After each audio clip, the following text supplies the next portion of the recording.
आज आपण त्रिकोणाच्या कोन दुभाजकाचे प्रमेय हा मुद्दा पाहणार आहोत, आहे की नाही? तर त्रिकोणाच्या कोन दुभाजकाचे प्रमेय हे IMP म्हणून घ्या तुम्ही, महत्वाचं आहे की नाही? त्याच्यावर प्रश्न कंपल्सरी बोर्डाच्या परीक्षेला येत असतो. आता त्रिकोणाच्या कोन दुभाजकाचे प्रमेय म्हणजे काय बघा. आता प्रमेय थोडक्यात मी त्याचं विधान वाचतोय. त्रिकोणाच्या कोनाचा दुभाजक त्या कोनासमोरील बाजूला उरलेल्या बाजूंच्या लांबीच्या गुणोत्तरात विभागतो, आहे का नाही? म्हणजे हा कोन दुभाजक आहे. इकडे लक्ष द्या, ACB हा कोन आहे, C कोन आहे, बरोबर? त्याचा दुभाजक कोणता आहे? EC किंवा CE हा कोन दुभाजक. म्हणजे हा कोन दुभाजक या बाजूला हे जे दोन भाग तयार होतात EB आणि AE याला काय प्रमाणात विभागतो असं सांगितलं त्यांनी. प्रमाणात गुणोत्तरात काय करतो तो? त्यांनी काय सांगितलं? बाजूंच्या लांबीच्या गुणोत्तरात काय होतो? त्याला विभागतो. म्हणजे AE छेद EB अशा पद्धतीने त्याचं विधान काय होतं बघा. त्याचं साध्य अगोदर आपण पक्ष लिहून घेऊया. बघा, पक्ष लिहा, पक्ष लिहून घ्या. तर पक्षामध्ये काय असतं? ज्या दिलेल्या गोष्टी असतात त्या पक्षामध्ये येतात. पण पक्षामध्ये काय दिलाय? ABC हा त्रिकोण आहे बा. त्रिकोण ABC मध्ये आता जे विधान असतं त्याच्या अगोदरचा भाग पक्षामध्ये असतो, नंतरचा भाग साध्यामध्ये असतो. आता त्रिकोण ABC मध्ये कोन C चा दुभाजक AB हा बिंदू E बिंदू मध्ये छेदतो. आता ABC मध्ये बघा, त्रिकोण ABC मध्ये कोन C चा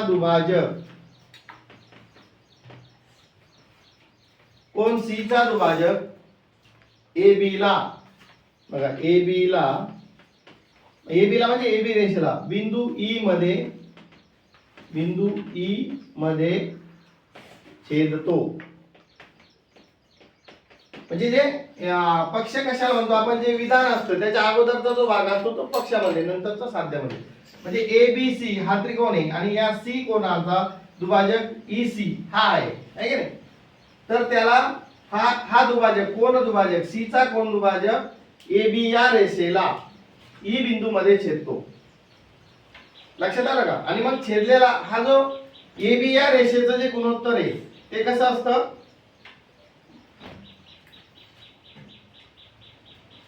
त्रिकोणाच्या कोनाचा दुभाजक त्या कोनासमोरील बाजूच्या उरलेल्या बाजूंच्या लांबीच्या गुणोत्तरात विभागतो. आता त्याचं साध्य बघा. साध्य काय आहे? साध्य आता साध्य ध्यानात ठेवायचं, साध्य लक्षात ठेवायचं. आता AE छेद EB इकडे लक्ष द्या. हा जो या कोनाने हा जो C कोन आहे आणि C कोनाचा EC हा काय आहे? दुभाजक आहे. दुभाजकामुळे या AB चे किती भाग झालेले आहेत? 2 आहे. मग त्याचं गुणोत्तर कसं तयार होतं पहा. AE छेद तेच आपलं साध्य आहे. AE म्हणजे इथं कोणते अक्षर कोणतेही नाव असू द्या, म्हणजे हा जे दोन भाग झालेले, हा पहिला भाग छेद दुसरा भाग. लक्षात आलं? AE छेद EB इकडे बघा, AE छेद EB बरोबर गुणोत्तरात विभागतो. म्हणजे राहिलेल्या दोन बाजू कोणते आहेत? AC आणि CB या त्रिकोणाच्या. लक्षात आलं? म्हणून आपल्याला त्याला काय म्हणता येईल? CA छेद CB. आता हे महत्वाचं आहे. म्हणजे याचं प्रमेय आलं तरी सिद्ध करता येतं किंवा त्या प्रमेयावर आपल्याला उदाहरण येतं. आपण जसं प्रमाणाच्या मूलभूत प्रमेयाचं उदाहरण पाहिलं होतं तसं हे सूत्रपाठ आपलं असलं पाहिजे. आता कोणताही त्रिकोण असेल, समजा आता हा त्रिकोण आहे समजा, बघा हा त्याचा कोन दुभाजक PQR आणि S हा आहे. मग आता हे झालं, ठीक आहे. हे आपण शिकवताना हे नाव घेतले. याच्याबद्दल आपल्याला काय करता येईल विधान? आता हा जो आधी इथं P कोणाचा कोन दुभाजक कोणता आहे? PS आहे की नाही? मग आणि त्याचे दोन भाग होणारे कोणते? QS आणि SR आहे. मग त्याचं हे काय तयार होतं? त्याचं QS छेद SR बरोबर काय? राहिलेल्या बाजू QP किंवा PQ म्हणा छेद PR. लक्षात आलं? हे सांगायचं मला. लक्षात आलं तुमच्या? म्हणजे असं पाठ करायचं. लक्षात येतंय? कोणताही त्रिकोण दिला, नाव कोणतेही दिले, ठीक आहे? तर अशा पद्धतीने हे एवढं जरी तुमचं पाठ झालं तर याच्यापैकी आपण जसं काल प्रमाणाच्या मूलभूत प्रमेयामध्ये पाहिलं की या 4 पैकी 3 माप दिले जातात. एक माप आपल्याला काढायचं असतं. एका बाजूची लांबीचं माप आपल्याला काढायचं असतं. तसं कोन दुभाजकाच्या प्रमेयामध्ये देखील हे जे आपण कोणदुभाजकाचं जे विधान आपण मांडलं समजा साध्य, त्याच्यामध्ये हे 4 गोष्टी आहेत, 1 2 3 4, 4 पैकी 3 बाजूचे माप दिलेले असतात आणि आपल्याला काय करायचं, पक्षांतर करून चौथ्याचं काढायचं असतं पक्षांतर केल्यानंतर. मग अशा पद्धतीने हे झालं त्याचं साध्य. आता रचना, थोडी त्याच्यामध्ये रचना आहे बघा. रचना, या प्रमेयामध्ये रचना आहे. रचना काय केली, ही रेषा इकडं, ही रेषा लांबवली इकडं अशा पद्धतीनं, आणि म्हणजे हा अगोदर आपण त्रिकोण काढला, नंतर बी बिंदू पासून ही ए सी रेषा लांबून डी पर्यंत घेतली आणि बी आणि डी काय केला, जोडला. अशी रचना त्याची थोडी केली. बिंदू बी मधून किरण सीई ला बघा, बिंदू बी मधून म्हणजे बघा हा बी मधून, बिंदू बी मधून किरण सीई ला, म्हणजे कोणता हा किरण म्हणजे कोन दुभाजक, त्याला समांतर रेषा काढली. कसं, सीई ला समांतर रेषा काढली, किरण सीई ला. तो किरण काय आहे, तो किरण सीई हा या सी कोणाचा कोन दुभाजक आहे, ठीक आहे. किरण सीई ला समांतर रेषा काढली. पहा लक्ष द्या, हा जो कोन दुभाजक आहे समांतर म्हणजे लक्ष देता ना तुमच्या, ह्या 2 रेषा एकमेकीला कशा आहेत, समांतर काढल्यात. ही रेषा कोणती काढली, बी मधून एक या सी ला समांतर रेषा काढली आणि ती ए सी ला डी बिंदू मध्ये छेदते. आता नंतर ए सी वाढवली, नंतर डी बिंदू मध्ये छेदते.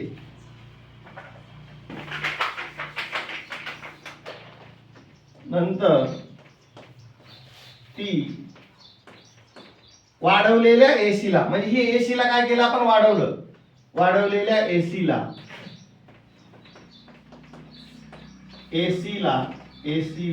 कुठे छेदते, ही जी बी बिंदूतून याला एसी ला समांतर काढलेली रेषा या एसी रेषे वाढून त्याला डी मध्ये छेदते. एसी ला बिंदू डी मध्ये छेदते, बिंदू डी मध्ये छेदते. पहा लक्ष द्या, बिंदू डी मध्ये छेदते. ही झाली त्याची रचना. ओके, आता आपल्याला काय पाहिजे, त्याची सिद्धता पाहिजे.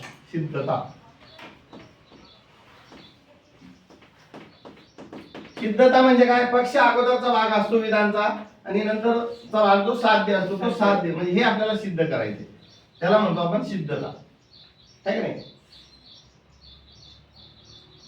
आता बघा, आता किरण सी, किरण बीडी व रेषा छेदिका. तिकडे लक्ष द्या, किरण आपण आता इथे रचना काय केलेली आहे, किरण सी समांतर किरण रेषा बीडी. बघा, किरण सीई समांतर रेषा बीडी आपण रचना केलेली, त्याच्यावरून आपल्याला ते मांडायचं आहे की नाही. व रेषा एडी ही त्यांची छेदिका आहे. ही जी एडी रेषा आहे समजा, एडी ही कोणाची, आता या 2 समांतर रेषा आहेत, कोणत्या, सीई आणि बीडी या समांतर रेषा आहेत, है की नाही. सीई आणि बीडी. व रे ही जी रे काय आहे, सीडी, ही सीडी त्यांची काय आहे, छेदिका आहे. व रे सीडी त्यांची छेदिका आहे, छेदिका आहे. पहा लक्ष द्या, लिहू नका आता, नंतर. आता सी समांतर काय आहे, बीडी आहे किंवा डीबी आहे आणि त्यांची छेदिका सीडी आहे. सीडी असं म्हणलंय. आता छेदिका म्हणजे बघा, आता ह्या 2 रेषा समजा समांतर आहेत, बरोबर आहे, आणि ही त्यांची छेदिका आहे. लक्षात येते का, छेदिका समजून सांगतो, म्हणजे ही एल आणि एम आणि एन, एल एम रेषांची छेदिका कोणती, एन. तसे या 2 रेषा आहेत बघा, सी, छेदिका समजून सांगतोय, ही सी आणि ह्या अशा 2 रेषा आहेत आणि त्यांची छेदिका कोणती आहे, सीडी. लक्षात आलं तुमच्या. समजा आता ह्या इथं अपूर्ण दाखवल्यात, परंतु ह्या अशा समजा 2 काय आहे, त्या समांतर रेषा आहेत आणि त्यांची छेदिका कोणती आहे, फक्त या उभ्या आहेत आणि ही आडवी. लक्षात आलं, छेदिका कळली तुम्हाला, म्हणजे अशा पद्धतीनं ही सीडी त्यांची काय आहे, छेदिका आहे. ठीक आहे, छेदिका कळली तुम्हाला. ओके, आता बघा, समांतर रेषेच्या गुणधर्मानुसार आपल्याला इथे या ठिकाणी पाहिजे. आता बघा, कोन एसीई, बघा कोन एसीई, कोणता कोन बघा, इकडे लक्ष द्या, एसीई म्हणजे हा कोन, कोण ACE, तिथं आपल्याला पक्षामध्ये सांगितलेलं आहे हा कोण दुभाजक आहे, याचा अर्थ हे दोन कोण सारखे आहेत असं आपल्याला सांगितलेलं आहे, इथं दाखवलेलं आहे पक्षामध्ये दिलेलं आहे. कोण ACE एकरूप कोण CDB, एकरूप हे एकरूप त्याचं चिन्ह आहे, एकरूप कोण CDB. पहा लक्ष द्या, CDB. पहा बरं का, आता इकडे लक्ष द्या, या दोन समांतर रेषामध्ये इकडे लक्ष द्या, अशा पद्धतीने इकडे लक्ष द्या, संगत कोण सांगतो. आता याचं कारण काय, संगत कोण, संगत कोण. आता हे संगत कोण कसे आहेत, समांतर रेषा आणि त्यांची छेदिका त्याच्यानुसार संगत कोण होतात. पहा आता हा कोण आणि हा कोण एकमेकाचे संगत कोण आहे, बघा समजून घ्या संगत कोण सांगतोय. हा कोण आणि हा कोण एकमेकाचे संगत कोण आहे, हा कोण आणि हा कोण एकमेकाचे संगत कोण आहे, आणि हा कोण आणि हा कोण आणि हा कोण एकमेकाचे संगत कोण आहे. मग तसा हा सी कोण आणि बी कोण, बघा आता हा सी, या दोन समांतर रेषा आहेत समजा, आहे का नाही, अशा पद्धतीने, आणि ही त्यांची छेदिका आहे. म्हणजे हा इथला कोण आणि हा इथला कोण असं आहे ते, लक्षात आलं का. हा इथला कोण, हा इथला, हा आणि हा कोण म्हणजे कोणता, हा आणि हा कोण, लक्षात येते. हा संगत कोण म्हणजे समांतर रेषांना छेदिकेने छेदले असता तयार होणारे संगत कोण समान मापाचे असतात, म्हणून त्याला आपण संगत कोण त्याचं कारण दिले. संगत कोण कारण समांतर रेषांना छेदिकेने छेदले असता तयार होणारे संगत कोण हे समान मापाचे असतात. संगत कोण कळाले तुम्हाला, पुन्हा इथं हे झालं, पुन्हा संगत कोण समजून सांगतो. पहा आता ह्या दोन समांतर रेषा आहेत बरोबर, हा आणि हा संगत कोण आहे, लक्षात आलं. संगत कोण समांतर रेषांना छेदिकेने, आता ही आणि ही समांतर रेषा ही त्यांची छेदिकेने छेदले असता तयार होणारे संगत कोण, हा आणि हा देखील संगत कोण आहे. म्हणजेच हा आतला म्हणजे हा कोणता, हा पहा लक्षात द्या, ह्या दोन रेषा आहेत म्हणजे हा कोण आणि हा कोण कसा आहे, संगत कोण आहे, लक्षात आलं. म्हणून त्याला कारण काय दिलं आपण, संगत कोण. ओके बरोबर, कारण आपल्याला तो सिद्ध करायचा त्याच्यामुळे. आता बघा, आता BC ही छेदिका घेऊन, आता BC बघा, आता ही BC छेदिका घेऊ, आता BC ही छेदिका घेऊन बघा, लक्ष द्या, आता छेदिका घेऊन पहा लक्ष द्या. आता ह्या दोन रेषा आहेत आणि त्यांची, आता ह्या दोन रेषा आहेत समजा, आणि BC काय त्यांची छेदिका आहे समजा, आहे की नाही. हा ही BC छेदिका आहे त्यांची, म्हणजे हा कोण आणि हा कोण काय होणार आहे त्याचा एकमेकात, बघा लक्ष द्या, ही BC छेदिका झाली, लक्षात येते का तुमच्या, ही त्यांची काय झाली छेदिका, ह्या दोन समांतर रेषा आहेत. मग संगत कोण या ठिकाणी बघा, आता व्युत्क्रम कोण, याची व्युत्क्रम कोण म्हणजे विरोधी कोण, हे कोण समान मापाचे असतात. हे असं इकडे काढून दाखव. आता ही आहे हा कोण आणि हा कोण, हा काय झाले व्युत्क्रम कोण. समांतर रेषांना छेदिकेने छेदले असता तयार होणारे व्युत्क्रम कोण समान मापाचे असतात. आता बघा, आता हीच रेषा काय केली, उभी केली बघा, म्हणजे हा ना कसा झाला व्युत्क्रम कोण. इथं कोणता, हा आणि हा, ह्या दोन रेषा आहेत, तयार होणारे व्युत्क्रम कोण हे लक्षात येते का. बघा इथं आडवं दोन्ही पद्धतीने दाखवले. व्युत्क्रम कोण कळले तुम्हाला, म्हणजे इथं इथला आतला, ओके, अंतर व्युत्क्रम कोण आहे, ओके, म्हणजे आणि हा देखील व्युत्क्रम कोण आहे, हे देखील समान मापाचे असतात, म्हणजे व्युत्क्रम कोणाच्या जोड्या आहेत. म्हणून आता BC ने छेदले असता, आता आपण बघूया, आता पुढचा कोण ACE, पहा ECB आणि CBD, तिकडे लक्ष द्या, कोण EC, बघा लक्ष द्या, ECB एकरूप कोण कोणता, CBD, त्याला आता सांगितलं बघा व्युत्क्रम कोण. समांतर रेषांना छेदिकेने छेदले असता तयार होणारे व्युत्क्रम कोण समान मापाचे असतात. म्हणून हा कोण आणि हा कोण एकरूप आहे, त्याचं कारण काय लिहिलं, व्युत्क्रम कोण. लक्षात आलं. पहिला संगत कोण, नंतर संगत कोण देखील समान मापाचे असतात, व्युत्क्रम कोण देखील काय असतात, समान मापाचे असतात. आता याला आपण या संगत कोण याला 1 नंबर म्हणा आणि याला आपण काय म्हणू 2 नंबर. म्हणजे आपल्याला काय करायचंय, जे प्रमेय सिद्ध करायचंय त्याच्यामुळे आपल्याला ते मांडायचं. ओके, नंतर पहा ACE एकरूप ECB, परंतु हा कोण आणि हा कोण एकरूप आहे असं आपल्याला सांगितले पक्षाने. AC कोण ACE एकरूप कोण ECB ECB. कारण काय? पक्ष. जे दिलेल्या गोष्टी त्याला पक्ष म्हणायचं. जे दिलेलं असतं आपल्याला दिलेलं आहे म्हणून त्याला आपण काय म्हणलंय? पक्ष म्हणलंय. त्याला 3 नंबर देऊया. याला काय दिलं? 3 नंबर. ओके, याला आपण काय दिलं? 3 नंबर त्या ठिकाणी आपण दिले. आता इकडे बघा, आता मी काय म्हणतोय बघा, म्हणून कोण CBD आणि CDB. इकडे लक्ष द्या. कोण CBD एकरूप कोण CBD एकरूप कोण CDB असं म्हणतोय मी. आणि इथं 1 आणि 2 चं जर आपण निरीक्षण केलं, 1 आणि 2 चं इकडे बघा, ACE एकरूप CDB आणि इथं देखील CDB आहे, CBD आहे, है का नाही? हे दोन सारखे आहेत, CDB आणि AC दोघा. C कोण हा दोघांचा मध्ये सारखा आहे, म्हणजे हे दोन सारखे आहेत. पहा C कोण आणि हा C कोण याच्याशी BC एकरूप आहे आणि हा C BC एकरूप आहे. म्हणून आपल्याला 1 आणि 2 आणि 3 वरून आपल्याला काय म्हणता येईल? कोण CBD एकरूप कोण CDB. विधान 1 2 3 वरून, विधान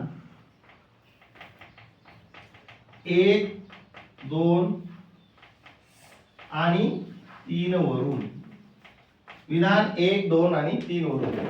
ठीक आहे, एवढं लिहून घेता का अगोदर? लिहून घ्या, नंतर आपण हे पुसायचं मला. ठीक आहे, स्टॉप करतो, लिहून घ्या.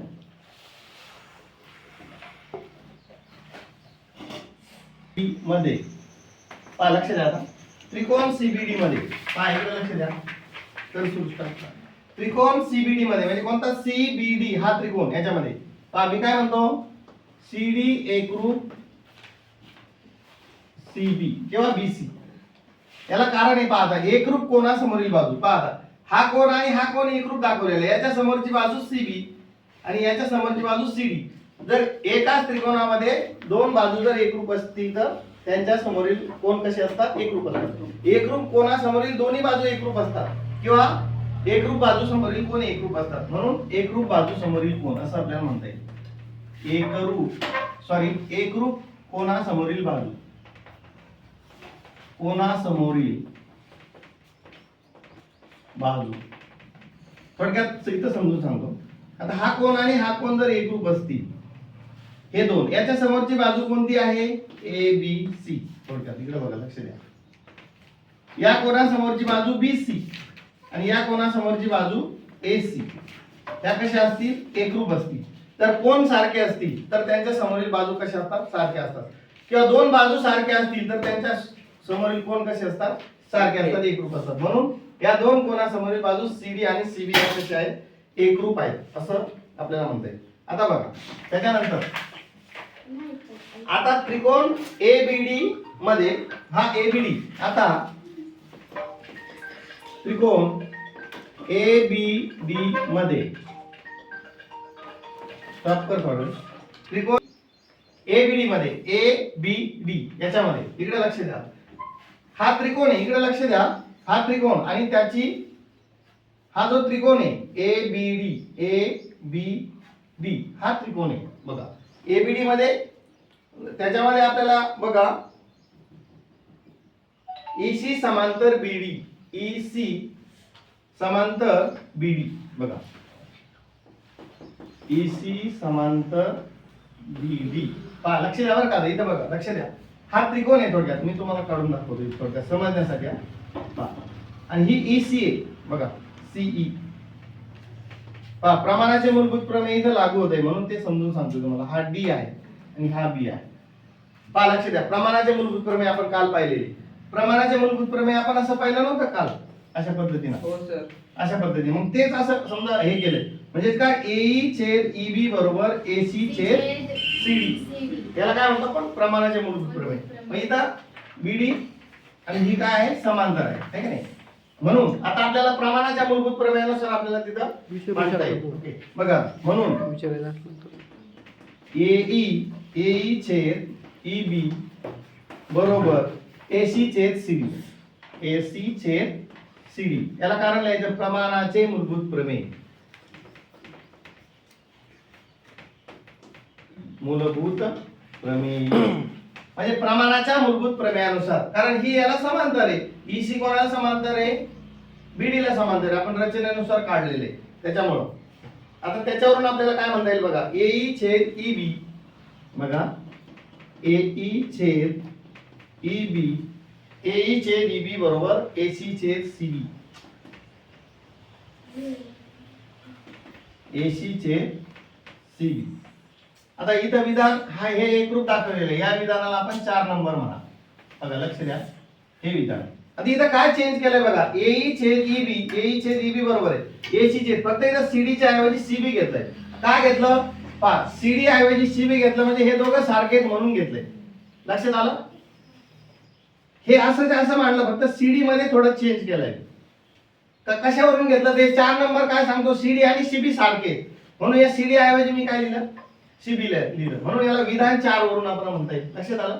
हा विधान 4 आहे, विधान 4 वरून म्हणजे विधान, हे विधानाला नंबर का द्यायचे असतात तर आपल्याला त्याचा वापर करायचा असतो, म्हणून विधान 4 वरून. आणि हेच आपलं साध्य आहे बघा, साध्य बघा कोणतं आहे आपलं, AE छेद EB बरोबर AC किंवा CA, AC छेद काय CB, याला आपण CA किंवा AC CA देखील म्हणू शकतो, AC काय CA काय एकच आहे. लक्षात आलं? हे झालं आपलं साध्य, बरोबर आहे. म्हणजे अशा पद्धतीने कोन दुभाजकाचा प्रमेय काय होतो आपला सिद्ध झाला. फक्त हे ध्यानात ठेवायचं, जर उदाहरणामध्ये वापरायचं असेल तर फक्त हे विधान ध्यानात ठेवायचं कोन दुभाजकाचं. लक्षात आलं? AE छेद EB बरोबर AC छेद CB, असं एवढं ध्यानात ठेवायचं. म्हणजे जे कोन दुभाजकाने त्या बाजूचे जे 2 भाग केलेले असतात त्याचं गुणोत्तर लिहायचं आणि राहिलेल्या बाजूंचं गुणोत्तर. आता राहिलेल्या बाजू 2 कोणत्या आहेत, ही बाजू आणि ही बाजू, त्या बाजूचं गुणोत्तर त्याच्या बरोबर लिहायचं. लक्षात आलं?